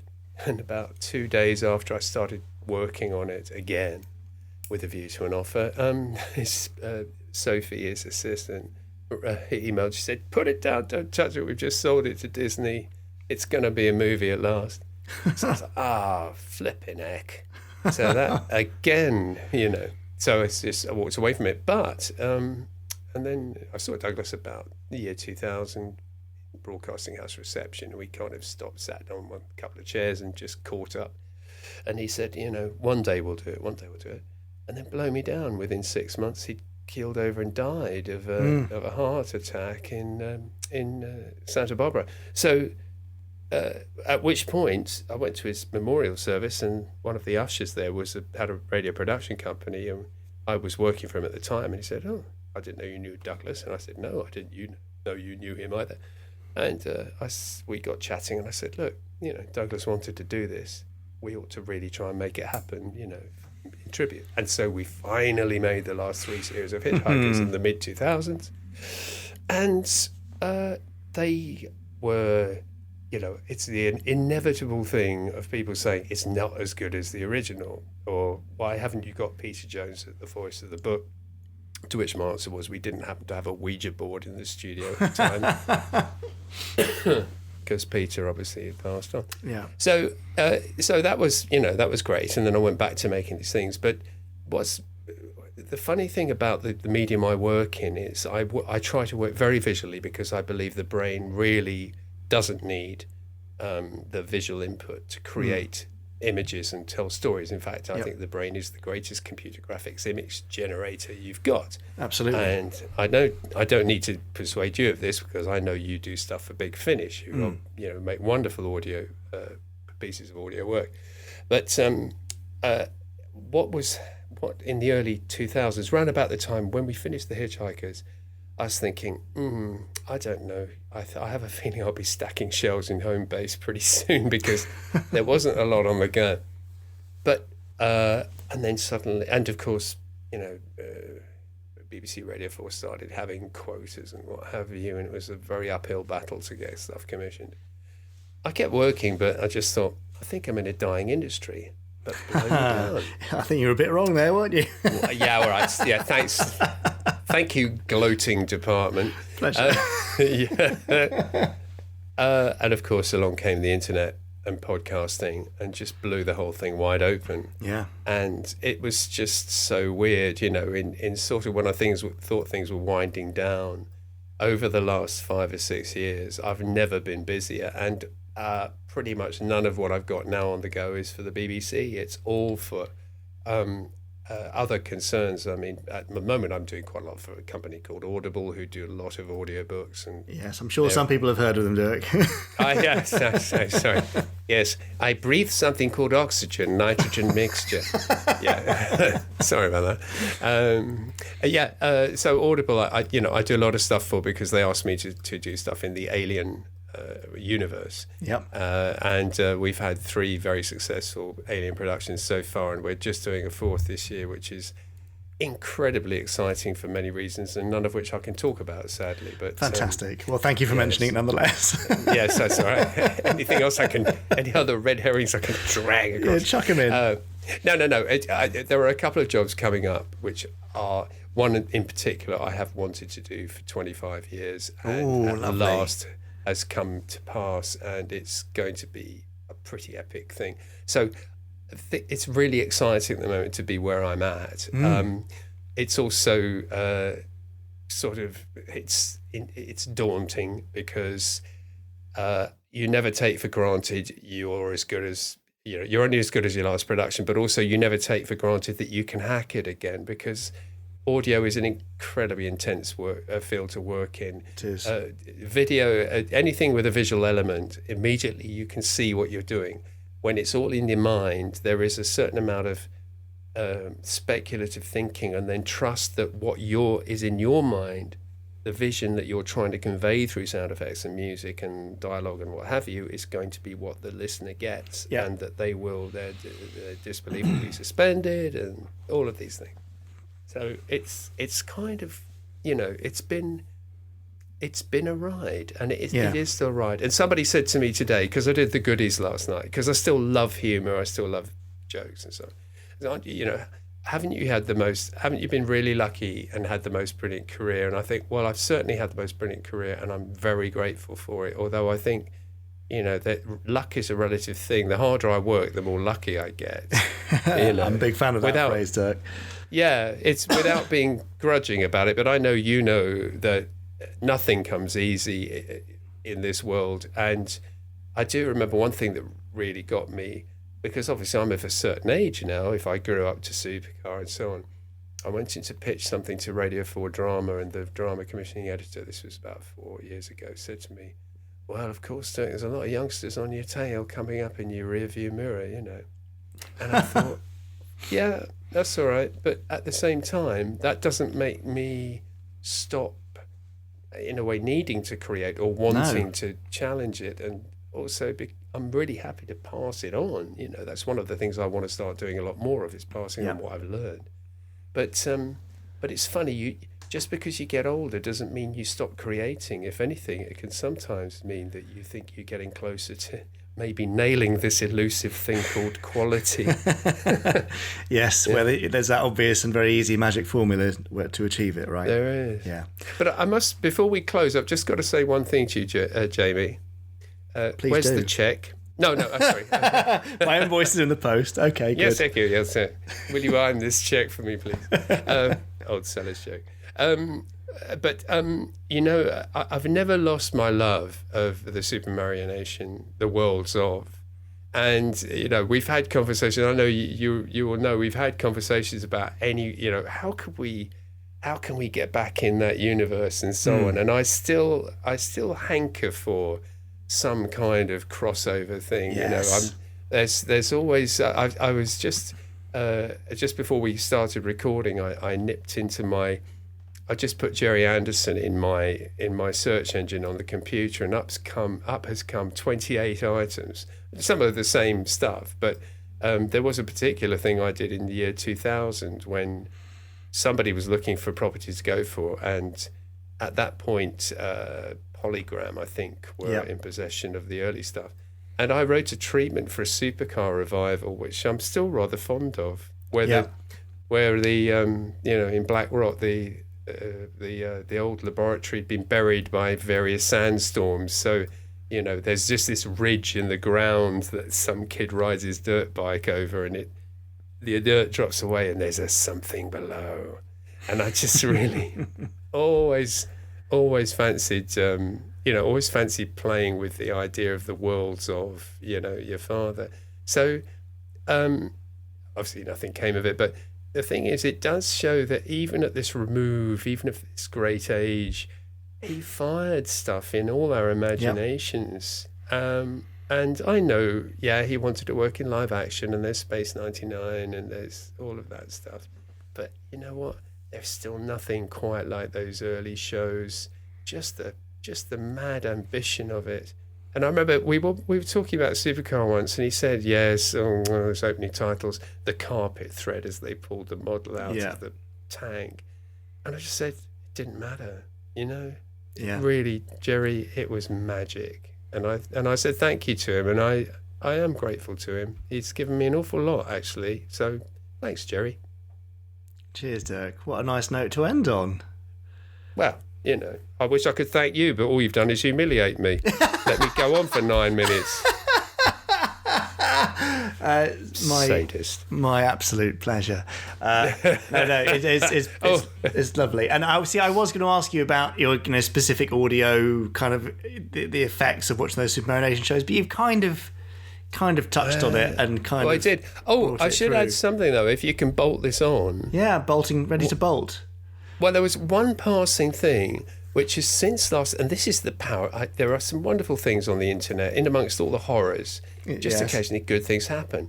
And today, a gentleman called Ian Jacklin sent me the sound of a blue note from a Hawker Hunter jet, a passing overhead, and blow me down. That is the sound of Supercar. Fantastic. A Hawker Hunter flying over at subsonic but very fast speed, and that is the sound of Supercar. So I can die a happy man knowing that I know where that sound effect came from. So thank you, Ian Jacklin.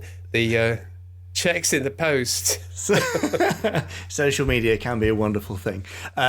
Speaking of which, Dirk, if people want to find you on social media or elsewhere, or know what work you've got coming up, how do they do that? Where can they track you down? Well, I do tweet at Dirk Maggs. You do.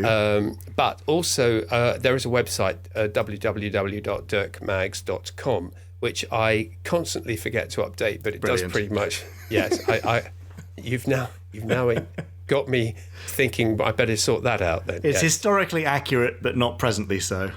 Yes, but now you've mentioned it, I'll have to get back. I'm sorry, I've got to go. I've got to update my website. Oh, sorry to give you extra work to do, Dirk, but thank you. I really appreciate you giving me all this time. Thank you. A joy. Thank you, Jamie. Well, what a very informative chat with Mr. Dirk Maggs. Yeah, really interesting. Yeah. Well, isn't it? Well, first of all, isn't he a lovely man? Yes. He really Hasn't he got a lot of hair, secondly? Well, yes, thank you for pointing that out, Richard. Yes. But, I mean, all those things that almost happened with the Anderson connection. So I wasn't fully aware I'd forgotten about the Thunderbirds radio play. Yeah. Which we're trying to get a copy of. If we can, we'll put it on a future pod. What was it, BBC? It was BBC Radio 2, I think, for Comic Relief thing, and they did, I think Dirk said, about 3-minute episodes over a week. Yeah. A little adventure with starring David Graham, Matt Zimmerman, and Shane Rimmer. Lovely. Which is pretty cool. Yeah. But, things like Ape Man, the previously unknown Gerry Anderson project, which could also have been called Dad's Gone Ape, subject to comedic connotations. And the fact that, as we mentioned, did we mention it in Fab Live and or a podcast? I can't remember. Anyway, GFI, GeForce Intergalactic. Yes. The hidden animated series that all went wrong, and there's only one episode and it's really terrible. But Dirk wrote for that. I mean, it's amazing. Yeah, but he was denied access, wasn't he? Well, Dad liked the first half of the script, but then, But I mean, exactly. I did say to Dirk, if it had been on a show that went on to be really successful, then it would feel really bad. But it was something that failed in the end. So there we go. So I love chatting to Dirk, and I could probably chat to him again, and I hope we will chat again. Yeah, why not? I'm sure he's got lots more to say. That's right. Yeah, maybe we could, maybe Richard, you could read for us the overview of Ape Man at some point. Oh, that would be really interesting. Yes, I'd love to do that. If you would like to hear the synopsis of Ape Man, created by Gerry Anderson, written by Dirk Maggs, then email in podcast@gerryanderson.co.uk or tweet us, and we'll see what the demand's like. Yeah. Great. There you go. Really good. If you want to listen to previous interviews, of course, you can catch up with the likes of Wayne Forrester David and Quantick. Robbie Stevens, David Quantick, Chris Sophie Packham, Aldred. Lisa Mzimba. Yes, you always forget Lisa, don't you? Yeah. Lots McKinnon of other and people. Saunders. Yeah, just loads of them. I mean, there's Chris 40 of them Packham, now. Gary Newman. Oh, yeah, but that's the thing. We can't just sit here and read out 40 names, can we? That would be a podcast in itself, really. Well, it wouldn't be 40 names because there's some two-parters. Anyway, go back and listen if this is your first time or if you only joined us recently. I am very picky. Yeah. But another regular segment which meets with a lot of approval, Richard, Oh, doesn't it just? Crikey, we might as well not be here. is Chris Dale's randomizer. We love it. Come on, Chris. Here he comes.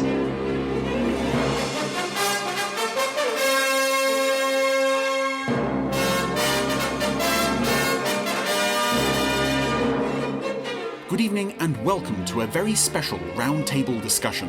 Joining me this evening to discuss the role of the animal sidekick in the various television series produced by Gerry Anderson are 4 distinguished experts on the subject.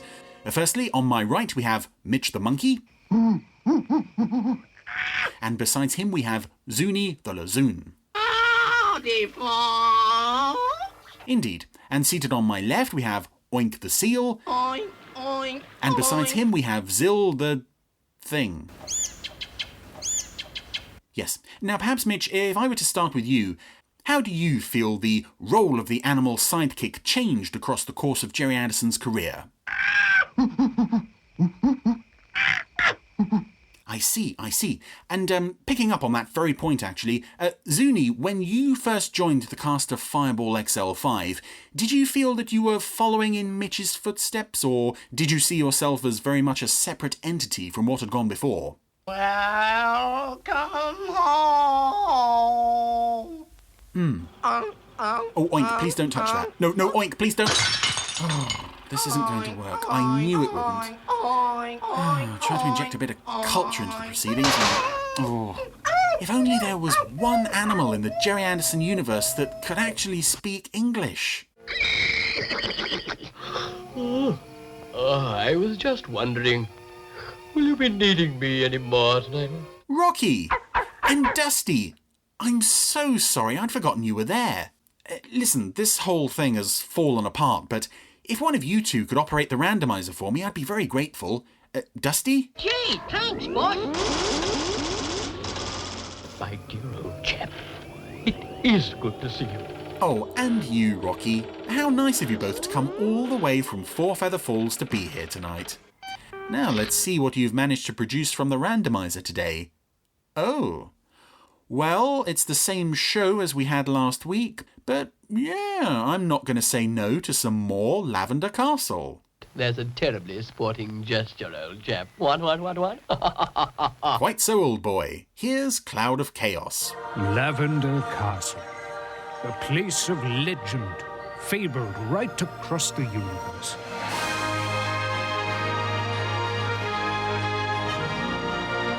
This is our quest to find it. Well, back with Lavender Castle, surprise, surprise.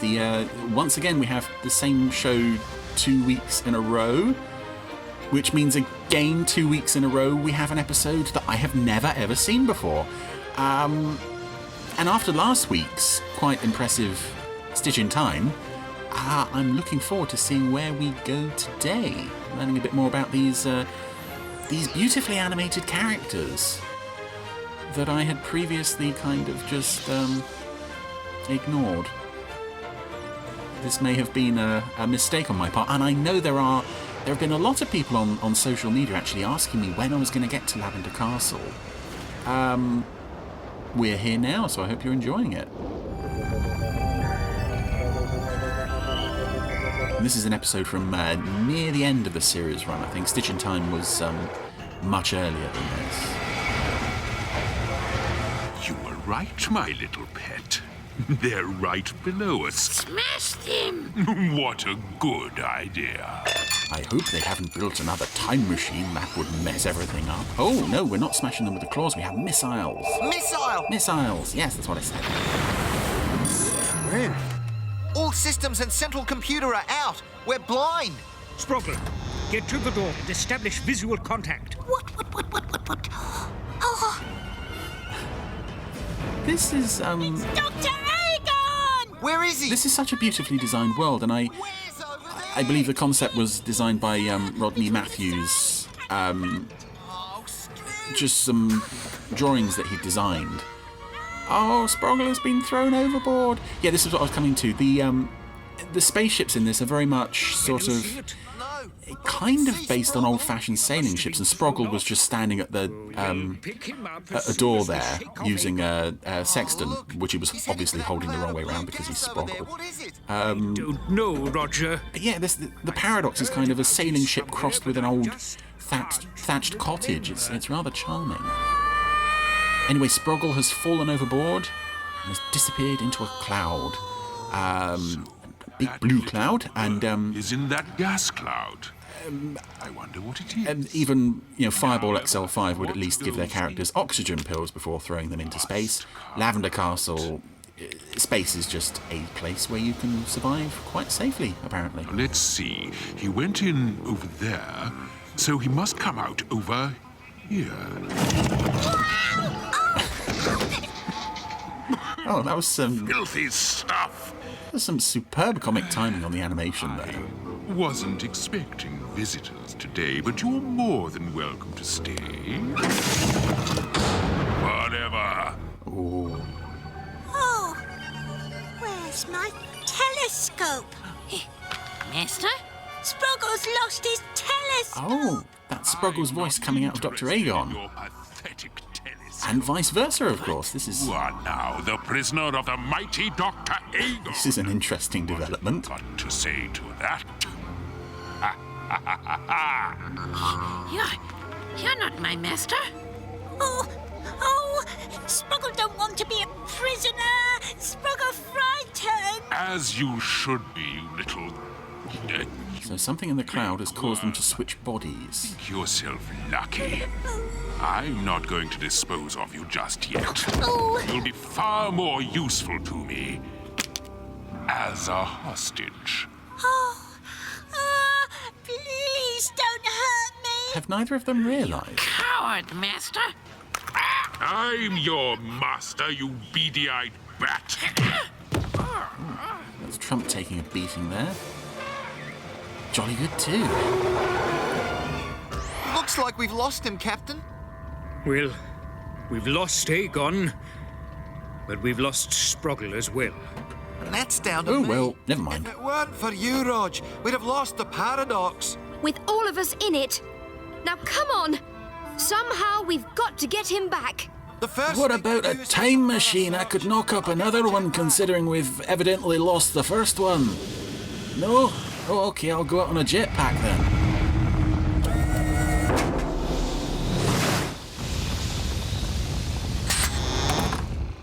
Anything? Not a thing. He went into that gas cloud real fast, so he must have come out the other side. Aye, it's as if the wee fellow disappeared into thin air, if you know what I mean. Can't believe we'll never see Mr. Sproggle again. Or that we'll never hear his funny little voice anymore. So, who's up for a party? Captain Thrice! It's me! Sproggle! Aegon! Is this some kind of sick joke? Oh, it's not Dr. Aegon, Captain Thrice, it's me! Sproggle! Okay, this is still very charming that the baddie and the comic relief have switched bodies, and now we have that sinister voice coming out of the goofy little alien. Aegon and Sproggle have exchanged voices. And personalities. Prepare to surrender, Captain Thrice.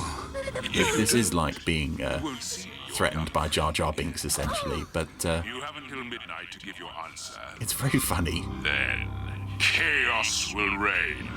Chaos?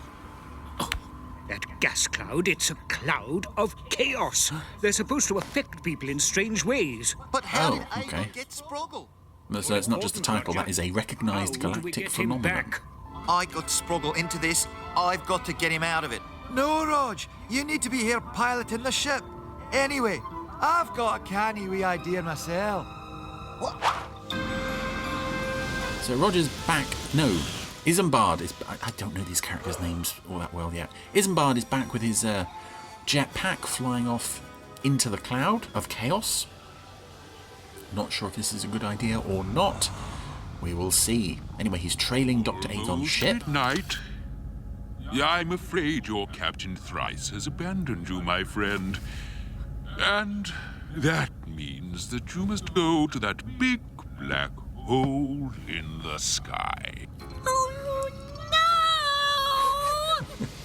Oh, it's wonderful to see Aegon mewling and complaining like Sproggle does. In time to share the same fate as your friend. Yeah, well, we'll see about that. So Isambard has captured a piece of the cloud, released it on Dr. Aegon's ship. Not sure how... if this is going to swap everybody back? Yeah, it's got to. We've only got a couple of minutes left. What you doing, Isambard? Sproggle don't like this filthy stuff. Very clever. But I'll get you for this. Sorry, Doc, but we can't hang around. I'll get you. So they've just jetpacked out of the top of Dr. Aegon's ship. Was there a door there? Or have they just gone through the ceiling? They think they're going to get away, do they? Oh, zeroing in on the jetpack. In the sky. No! No, don't do it! Silence, bad brain!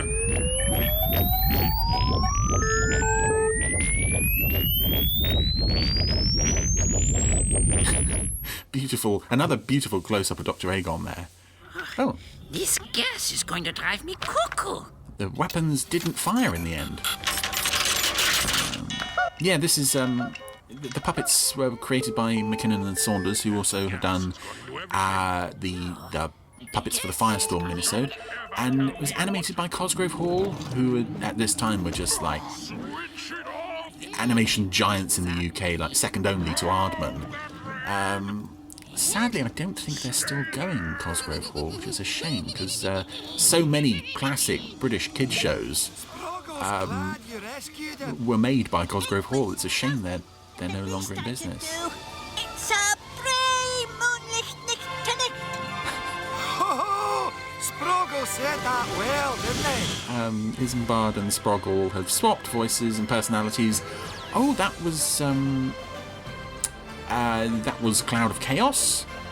I'm not sure how they're going to resolve that when they get back to the Paradox. How are they going to swap themselves back again?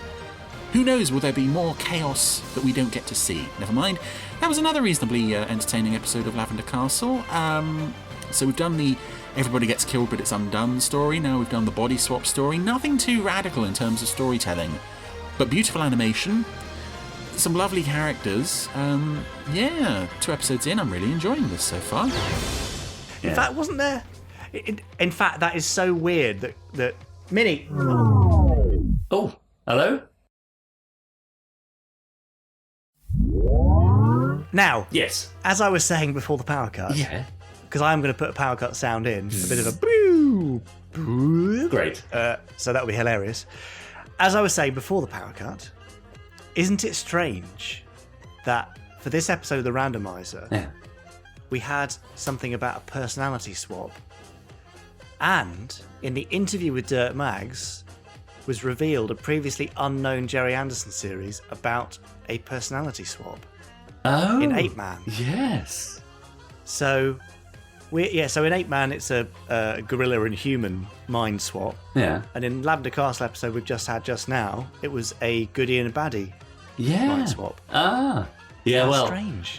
It's sort of a bit of a well-worn sort of sci-fi trope, really, isn't it? It is. Rather like last week's Lavender Castle with the whole, oh no, they're all dead. Oh no, they've got a time machine and they're going to go through it all again and survive. But yeah.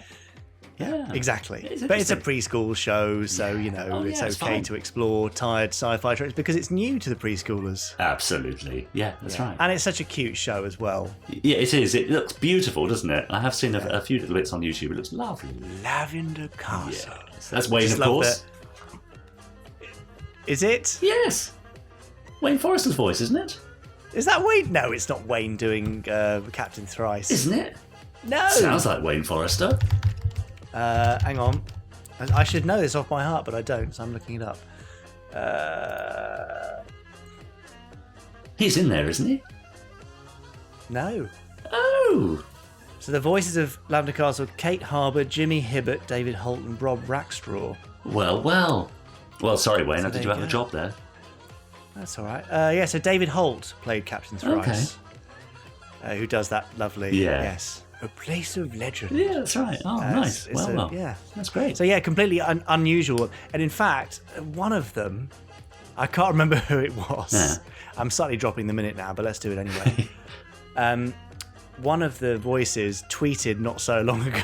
Right. That he hated the experience of Lavender Castle, but particularly working with Dad. Right. Okay. Well, fine. Whoopsie. Not bitter at all, though, obviously. Don't think we'll be inviting that voice artist on the Gerry Anderson podcast.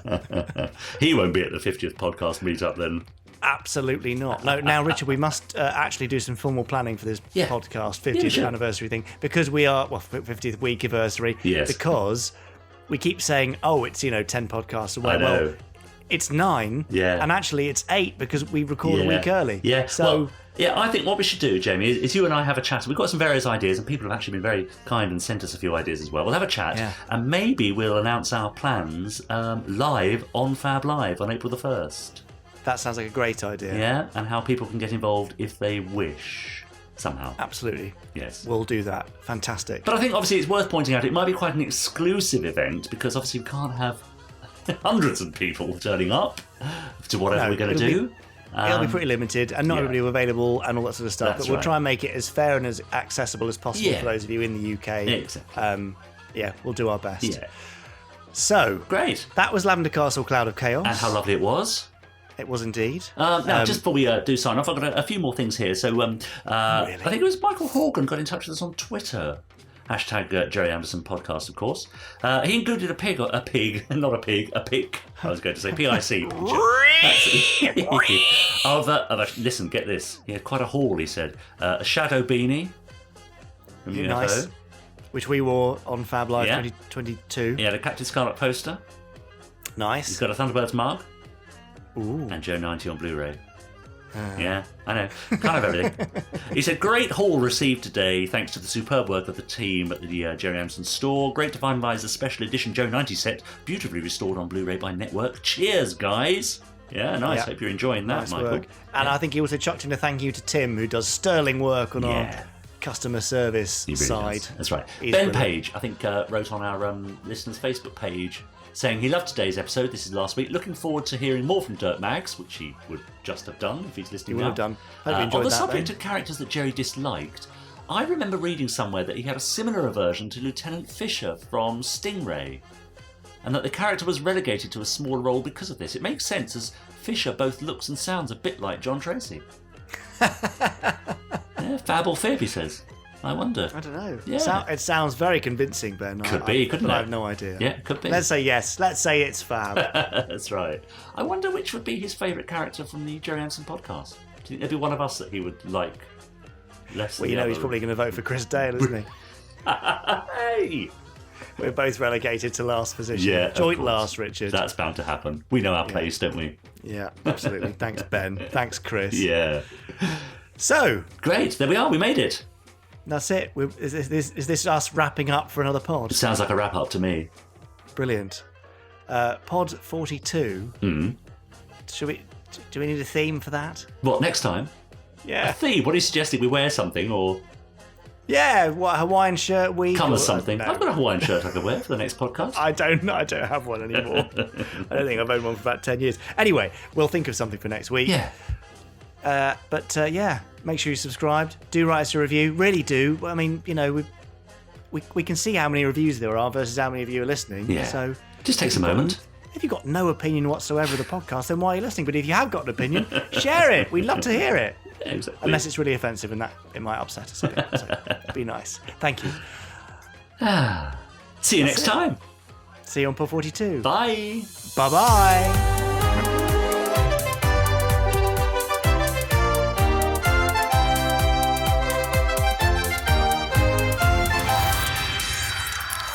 Spec 1 complete. Let's go.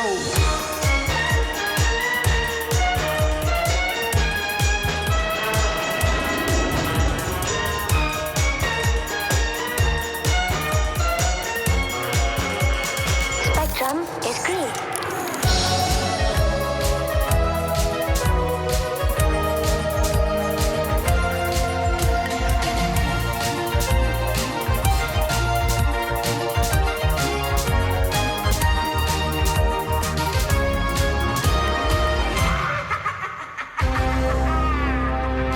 Right, so if you want a theme, let me just have a look. Yeah. And I have got a Hawaiian shirt, but there's something else. What have we got in here? Where are you looking? Now, what about... how about that? I could wear that for the next podcast. Wow. I'm not sure that's appropriate. What? I look great in it, Jamie. How would you describe it to listeners? Well, it's a military uniform, isn't it? I think it's from the sort of Grenadier Guards, I think, sort of circa 1950s. Or I could wear this. Is that like an RAF jacket? Yeah. Should I come with that? Gosh, you just reminded me that I had a really nice RAF jacket years ago. I don't know what I've done with it. Right. Well, it's a shame, isn't it? That could be the theme for the next podcast. We could wear our militaria. This is sounding really weird now. I don't think I've got any anyway, so yeah, nice idea though. Yeah, I tell you what, how about this then? What is that? It's a nice sequin dress. Nailed it. Right, that's the theme. I haven't got one of those, but I'll wear something matchy. Great. So, see you there. In a sequin dress in Pod 42. Bye. Truly disturbing.